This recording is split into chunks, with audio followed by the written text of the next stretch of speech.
We are getting into the details now. It's getting down, and we will learn about prioritizing the ART backlog.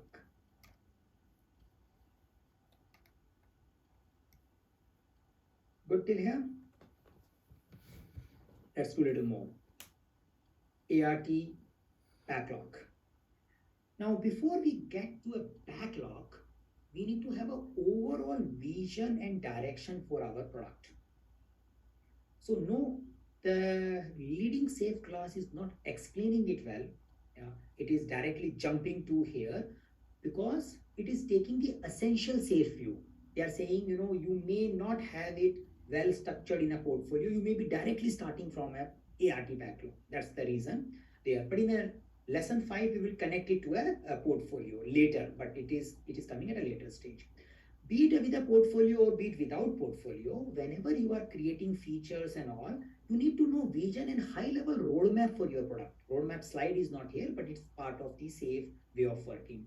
So the product management, along with the business owners, they should have a direction, the overall path forward for your product. Yeah, it could be a product level artifact.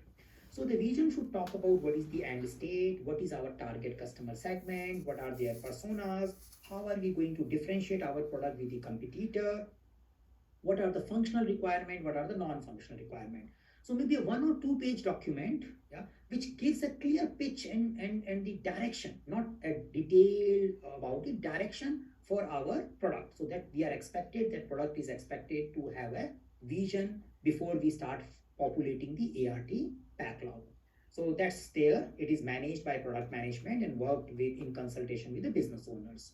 Now, after having it on that activity which we learned, the ART backlog system, the product management keep inviting our business stakeholders, our product owners, and other system architect, and they do this ART backlog refinement process. And they create features and put that into ART backlog.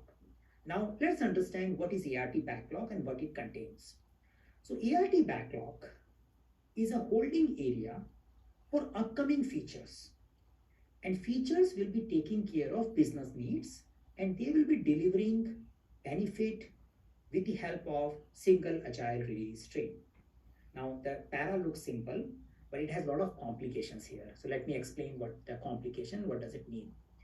First thing is, it's a holding area for upcoming features. What does it mean? It means your ART backlog is not equal to your product backlog, the way you learn in a Scrum.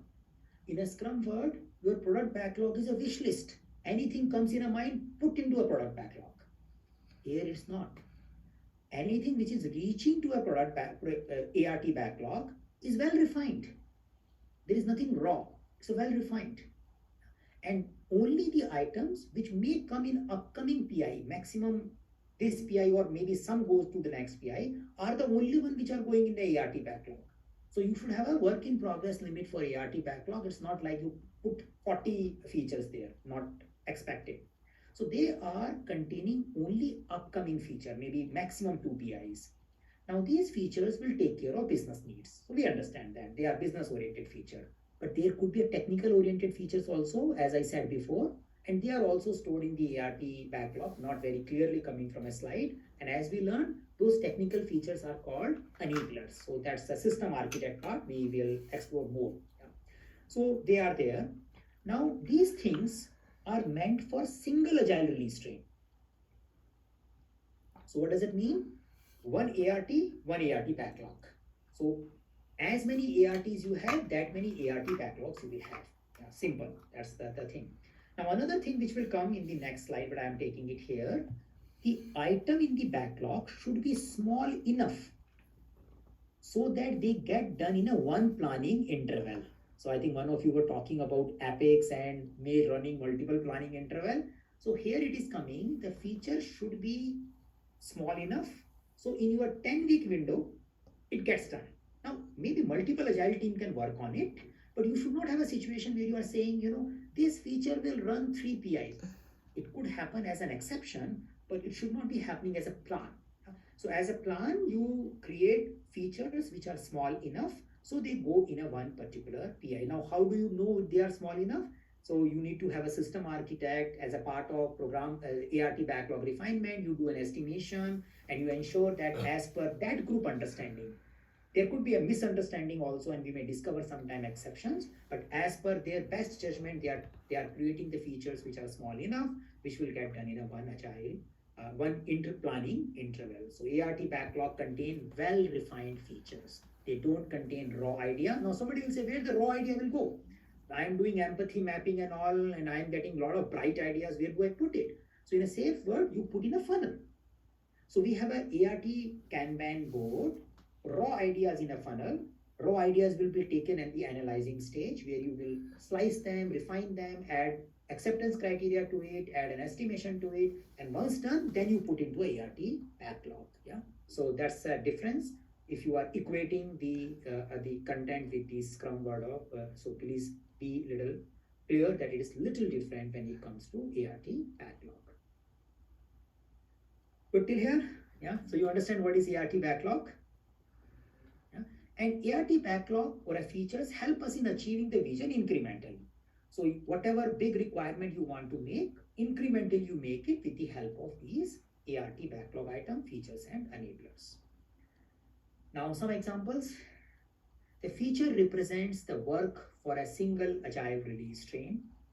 Now features are expected to have a benefit hypothesis that justify development cost and provide perspective for decision making. I know they use complicated, heavy word. In a simple word, feature should give business benefit. Now, will it really give a business benefit? That we only know when the feature is ready. You think it will give a business benefit, and that part is communicated with the word hypothesis. So we are not saying the feature gives a business benefit. We are saying feature has a hypothesis assumption of giving business benefit. Great. So whenever the word hypothesis comes, it means when the feature gets over, when it gets delivered, product management should validate the hypothesis also later on. So in the same ART Kanban board, we will have a life cycle of a feature which goes beyond release also. Once it is released, we want to check are we getting the desired benefit or not. So product management is responsible for that also. So we are saying, coming back, that each feature is expected to have a benefit hypothesis, and based on that hypothesis, we decide should we do it or should we postpone it, or should we drop it. So features are expected to have benefit attached to it. The features are expected to have acceptance criteria to it, usually done as a part of ART backlog refinement. We learn about that ART Kanban board. And these acceptance criteria reflect functional and non-functional requirement. So which means you may have a security requirement, you may have a performance requirement, you may have a compliance requirement, also written or identified as an acceptance criteria for a feature. Yeah? And the feature should be created small enough so it fits in a given PI. So it fits in a one PI of one agile release train. In general, you target to have roughly 7 to 12 features in a one planning interval. So you don't create a one feature for a whole PI and all agile release train working on that particular feature. You usually don't. So you create features which are small enough. It can be done by one team or two teams in a one planning interval, and 7 to 12 is a good range to pick up and manage inside the planning interval. Yeah. So that's a feature. Hope the feature is understood. If yes, then we talk about enabler. Go ahead. Yeah. Okay. So see now, I'm just taking a scenario where probably I got 12 ideas which we are talking about, which I put it in my Kanban funnel, and out of which we have defined, or we got into a position where 10 will be getting into my ART backlog. Backlog because my PA planning and everything, which fits for those 10. Perfect. Now, what about these 2 or 3 which are left out? How are we? These features should be good enough, or probably in future these features should be good enough to get in. Yeah, next PI. Next PI we will look into those 2 again, so along with others. Are we holding them somewhere else? So up to 2 PIs you can keep into a ART backlog. Usually you need to make that agreement. So there is no hard rule from SAFe, But in general, what is expected is that you don't overcrowd your ART backlog. So usually you have a limit identified. You can say up to 2, 3 it can wait, else you put them back. The reason is when you put them in a wait, then they are losing the competition with the newly identified ideas, and they are already approved. Maybe you get a better ideas next time. And if the waiting is already 10, the better ideas are not getting chance to get insight. Yeah? So in order to reduce that, as a group, we need to agree how many could be a feature in a waiting stage. But any feature that is probably down the line after say 3 months or 6 months, an idea I'm talking about. I'm not talking about say particular feature, an idea. So are we holding somewhere or are we blocking or parking somewhere on this Yeah, idea? Kanban board funnel stage. Kanban board funnel stage. So your Okay. ART Kanban funnel stage, high level ideas are there. The refined and acceptance criteria added ideas are into ART backlog. Okay. Okay. Yeah? So three That- stages. that Like answers- that answers. you wait. Okay. Yeah. Thank you. Good. So anything else, anyone? You got the features ready now. Okay, now here we come to Ramya's enablers. Yeah, she was talking about enabler at that point in time. So we have a slide for enablers now. Now they the safe guys, they mix up the content here and there, but we'll talk. So first, let's talk about what is enabler. So we can have 4 types of enabler in a safe world. We call them exploration enabler, something which you want to do learning. So say you want to learn how the Google Map works, and architect or team will say, oh, I think we need to spend some days and figure out how this thing work. We are not using the code, we just want to find out how this API do handshake. Exploratory enabler. Result of exploration is learning. No code generated. Code may be a prototype code, not a well-refined code. That's a one type of enabler. Another type of enabler is architectural enabler. This generate a code, you keep it.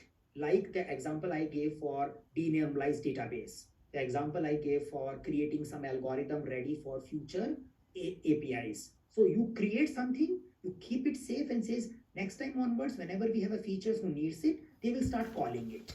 So we are creating the technological complex and important elements of our requirement in advance. That's called architectural enabler. Infrastructure, like setting up continuous integration servers, setting up the upgrade plan for our OS, infrastructure enablers. Compliance, you may want to do some work, some data collection, some screenshot collection for compliance adherence. So that could be another type of enabler. So in a general word, whatever is not business but makes sense to do is enabler. Yeah. So either you get a direct benefit, which is a business feature, or you get indirect benefit, which becomes enabler, yeah, in a safe world.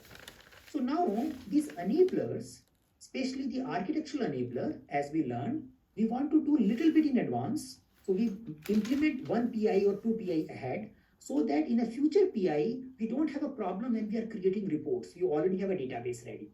Now this way of building the code or a platform code infrastructure in advance, which can be helped and reused later, we use the word architectural runway. So we are saying the enablers help us in building the architectural runway, which is like existing code or hardware or a marketing content, depending upon thing. In the software space, it's an existing code that will be ready to facilitate our future feature development. So later on, when the features are using it, we can quickly use it with the help of that architectural runway.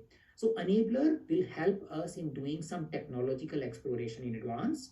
It helps us in creating some code libraries in advance, and those code libraries will be metaphorically presented as a content ready for takeoff, which we call it architectural runway. So architectural runway is a code made in advance. We need to maintain it continuously. We need to keep upgrading it, adding it, removing items from it if they don't make sense.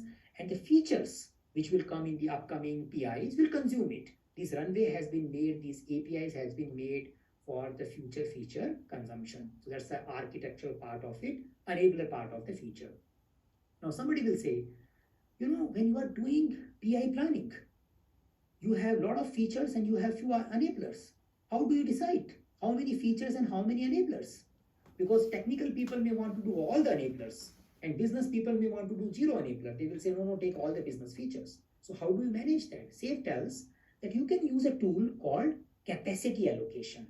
So we can use a capacity allocation where on a PI boundaries, we can agree how much percentage of team capacity can be used for enabler work and how much percentage can be used for business features work.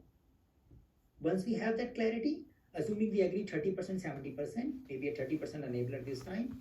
So inside the 30%, whatever will go will be a system architect call. Yeah. So system architect will decide the priorities of those 30% enabler, and product management will facilitate the identification of priorities of business features for the remaining 70%. So we keep working on technical area as well, and these are called enablers. So it's okay. You mentioned the six system teams are responsible for identifying the enablers, right? No, system architect. No. System architect. Yes. Maybe just what I understand, can an enabler become a feature? Because what I understand at least here is, for example, the single sign-on mechanism, right? At one point in time, we had single sign-on, but now it has become mandatory that every single sign-on should be enabled with the second factor authentication, two-factor authentication. So now it was a enabler, but end of the day, over a period of time, it became that it became a feature instead of an enabler, because that became a compliance requirement or a mandatory requirement. So the idea here is each enabler will give a business value with the help of some modification or some new feature. They will become feature at some point in time, or they will be a part of a feature. The only difference is the enablers are sometimes made proactively in advance. So we are doing some raw work. So whenever the business centric feature is coming, we can plug this raw work ready. Yeah. So that's the idea of enabler. But now we will write some features probably, and then they can help us in getting some prioritization done. So what we can do is we do this together rather than now. I take some more theory and then I give you a one go timings to do it. So just giving you a little go ahead so that you have it in a mind. So we will do some prioritization of your features. So before you do a prioritization, you need to identify the feature also. So when I put you in this particular activity, first job would be the identification of a feature. And then the next job will be putting some numbers so that we can calculate WSJF for it. Yeah. So that's two activities will happen in a one go. I think that ensures the flow well. But before that, I give you a little briefing first. Yeah. So we continue and we can say, okay, let's be ready and for that activity later. So enablers, as I said, feature or enabler feature, whatever, both are ART backlog. So ART backlog item, say feature, will get converted into multiple user stories, and the stories will become a team backlog item. Yeah, so as I mentioned here, so features will get incrementally implemented. You don't implement the whole feature in a one go. So what do we do? As we learned in our fourth tool, user story map, or a story mapping, we convert or split the feature into small user stories. And these user stories are small. They can be done in a 2 weeks time. So they get done in a given iteration. The story should be written from a user-centric perspective, the business stories. So you might have learned this in the agile world where we talk about the story has as a format that as a role, I want to do something so that I achieve something. So it talks about who wants to do what to achieve what goal. That's the user story format. And the user story should be small enough so that it gets done 100% in a given iteration. Yeah, so I think you all know it. If not, I give a little more briefing here. So you can say you have an ART backlog. You are going for a PI planning meeting. Yeah, but before PI planning meeting, you start picking up the team who is expected to work on that feature. They will look at a feature and they will create user stories out of it. Small items. Maybe they do a user journey map followed by a user story mapping, and they create many user stories for it. These user stories get estimated here, and then they will go in a PI planning meeting. They may refine and add more user stories, and finally, the team will pick up all the user story and populate in a team backlog. Another team will take their set of user story and populate in their team backlog. So stories are expansion of features only. Now the stories are sized in such a way so that whenever we are developing in a 2 weeks iteration, as we learned as a safe scrum, we are picking up some items from a team backlog. We want to finish those items. So they should be small enough so that they get done in a given iteration. I think that's a general rule of Scrum way of working as well. Now, enablers will get converted to a small enablers, which we'll call enabler stories. Yeah. So if there was an enabler here and which is going to a team backlog, it will have a small enabler stories. Sometimes a feature, a business feature can also have a small enabler story, which means you may want it to do a simple search, but you may want to do some GUI exploration before you create a particular UI for it. You may create a small technical exploration enabler in a team backlog also. So in a simple word, enabler feature or enabler in ART backlog will create all enabler stories as a child, but business feature in the ART backlog may create few enabler stories as a child, and rest of them will be a business user story or a user-centric stories. So stories is a small incremental implementation of one of the item from a feature. So say I have a feature that I should be able to check out a book, the thing we were doing. It could have a one story which is saying as a buyer or as a college buyer or a college student, I want to know the details about the writer before I check out the book. Yeah, so that will become a user story. So whole checkout process, but I want to know the detail of the writer. Maybe the another thing could be that as a buyer, I want to read the reviews of the book. Yeah? So that will become another checkout story. So in an overall flow of a checkout, I want to understand the book, I want to find the packaging option, shipping option, and I want to select the payment option. So inside it, I may have a small items and they will become our user stories. Yeah? So features are implemented incrementally by the agile release train with the help of user stories. Yeah? So it's a decomposition of a requirement into a small requirements. Any question here? Hopefully you are. Yeah, go ahead. Yeah. Can we call Spike is parallel to enabler?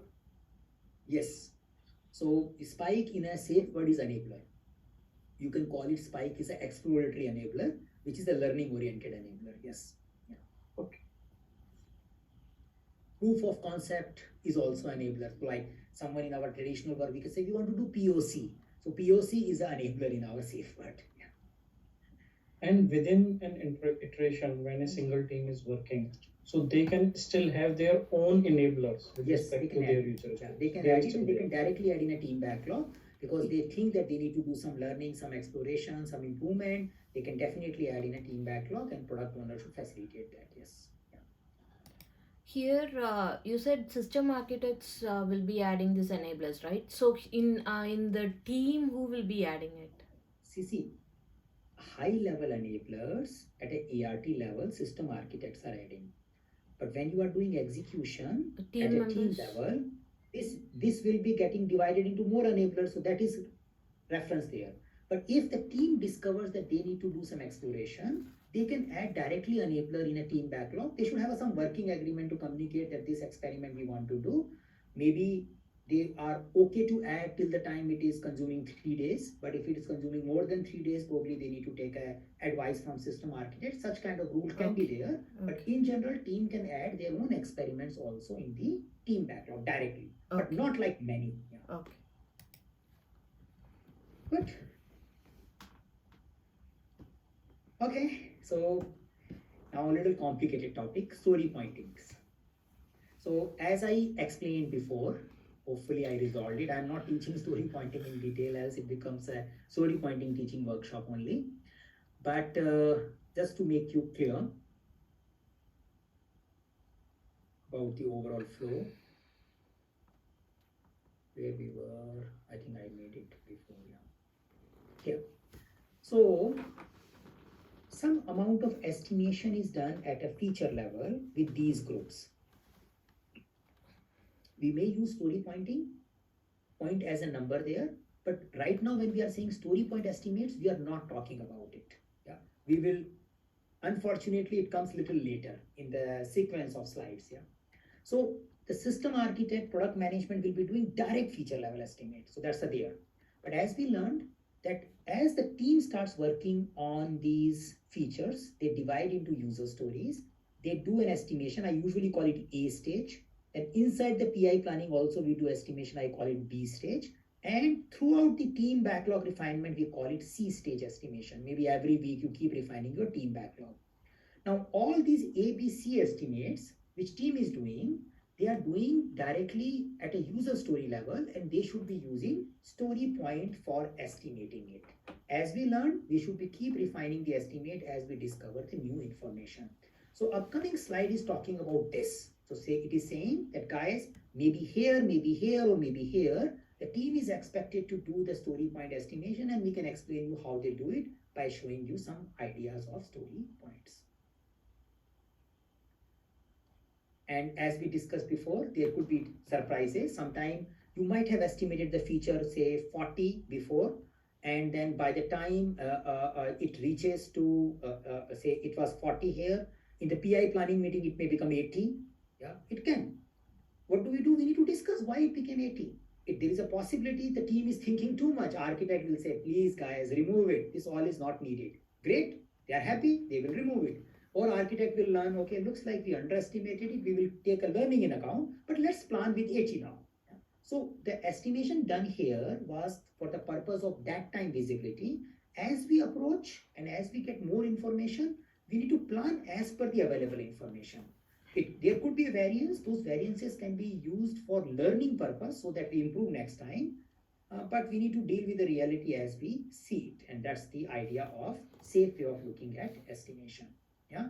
So with this understanding, I teach you story point estimation. Any question till here before I get into the story point estimation? Brief. So for safe, story point estimation is a must. Like it cannot be t-shirt sizing or something, so that everybody is in sync. T-shirt sizing might be mapped to a story point. So you can say that at a feature level, you may do a t-shirt sizing, but your small might be a 40 story point, your medium might be 80 story point. So we need to have some mapping. So it helps us in doing future planning. Because I need to understand, is it small enough? Is as per our PI velocity, how many features we can do? So we need to have some understanding which can be comparable with our whole agile release train velocity number. Yeah. Okay. Good. So what is story points? So going back to a story level things, it's a agile technique. It's a Mike Cohen idea. Mike Cohen's promoted book, and it's usually used in the agile world. And SAFe is copying that. Again, hardly anything new in SAFe. It's coming from here and there. So it's the same thing they are picking up from agile ways of working. So they are saying, we need to put some quantification to our work. It has to be identified as how big the work is. And we don't want to do a detailed technical analysis. Like yesterday, we were talking about critical path, work breakdown structure. We don't want to get into that much detail, because that much detail, we may not be able to do it for the whole requirement, and requirements are emerging. So without getting in too much detail, we better do high-level estimate, which may have a 20-30% variance when it goes later on. But we look at a work about its volume, its complexity, its, the amount of knowledge we have about it, the risk we see with it, and as a group we decide how big it is. Yeah. So that decision is a relative decision, which means I know I have two items, A and B, then I identify how is the A is bigger or the B is bigger. Yeah. So I can say A, B, and C. So we need to identify relatively. So absolutely, I'm not telling A will take 10 days. I'm saying A will be more than B and less than C. Yeah, so that kind of number we want to identify, and that is called relative sizing. So in order to do this particular thing in the more quantitative way, we can use some numbers. So they use modified Fibonacci series. Usually till here is good enough for safe Scrum teams. It hardly goes beyond 8 because it becomes bigger. So we modified Fibonacci. It's a non-linear number. So as the work becomes bigger, the gap starts increasing. So what is the process? They tell that, okay, guys, all of us come together. Yeah, we sit together, and maybe someone talks about the requirement, product owner explains it, and each developer think about it. So each estimator has a cards. On those cards, these numbers are written. The Fibonacci, modified Fibonacci series, you call it planning poker card. And these numbers are, so when you get the requirement, you understand it, each estimator think about it, and they will select a card from it. In a way, they are giving a rank to it. That, okay, this looks like big to me. So they give a rank, and then they show it to everyone. And based on what we see, if you have an outlier, someone is saying 8, but rest of us are saying 5, then we want the outlier to explain why do you think it is 8. So they need to explain it. And we discuss the differences, and if it is needed, we re-estimate, and finally we put a one number, and that becomes a number or a story point number for that user story. So here we are applying the judgment, expert judgment. The people are thinking whatever they want to think. They can compare with the one work done before to others, and full team is expected to participate, which is expected to work on that feature. And we increase accuracy by way of discussing it, and we will relook at it at multiple stages as a team backlog refinement, and it creates a shared understanding about the work also, other than just creating the estimate. Yeah, so that's the planning poker. And again, reminder about autonomy, as we discussed yesterday. Estimation done by manager or someone else and expected to be executed by the developer will not provide the benefit, because it is losing the autonomy, and then the whole engagement is also not coming from the execution group. Yeah, so that's the planning poker and estimation technique. So warning means warning means we are doing the planning poker within a team. For example, team members of an agile team, and their manager is also sitting and he is also estimating. You are saying that? Yeah, the warning was only manager doing. Yeah, so rather than sitting, he is the one who is doing it. Yeah, for the story level estimates also. Okay. So as we said, the feature level estimation can be done by product management and system architect. But when the teams are expected to commit, when the team is saying we can do these 10 stories, so those 10 stories should be estimated by that team only. We want to make sure so that they have a real commitment and real perspective around it, so that it helps us in achieving the delivery. Good. Anything else? I know its estimation is a little complicated topic. There is a fun activity which I don't do because it confuses more, but that's the idea. If someone has something, we can talk, else I talk about prioritization. Second, so in an ART backlog, when a backlog is being estimated by the, let's say, and product owner or so product manager, sorry, product management solution architect, so there it's a draft estimation. I might estimate a complete feature, and then I say, okay, this is tentatively estimated at this level, right? Yeah. And then we further break it down when we go to the let's say Stage A. iteration Stage A. Stage A. Yeah, that's a stage A. Pre-PI planning. Yeah. Yes. So see, the idea here is at a ART level, we are not even knowing are we going to do this feature in this PI or not. Yeah? And even if we do it, which team is going to do, we don't know. And team is also busy doing the job. So what we need to know is some amount of estimation. There could be an error which help us in doing prioritization. So for that purpose, system architect and product management are good enough. They can do that work. But as soon as we identify this feature is expected to be done by this team, and this team is expected to plan this feature in a PI planning meeting, then we need to give the feature to the team, and team has to divide the feature into user story and then estimate it at a user story level. So can we also say the ART planning helps to not prioritize, at least to plan the capacity of the team or the size of the team? Yeah. So that to high level, say it could be like to plan the capacity of the PI, right? For example, if I know the velocity of the ART, yeah. Yes, then we can identify. So for example, as you said, should we keep 10 features ready, or should we keep 5 features ready, or should we keep 15 features ready for the PI planning meeting? This information or this estimation can be done by way of the system architect and product management doing estimation and using the previous PI velocity to identify, okay, tentatively we feel the 10 features should be done. But now exactly we will know when do a PI planning meeting, but we need to enter with something, and that enter with something is coming from that estimation. Okay, thank you. Good. So anything else, anyone, before I talk about prioritization? Prioritization is little funny. There are 3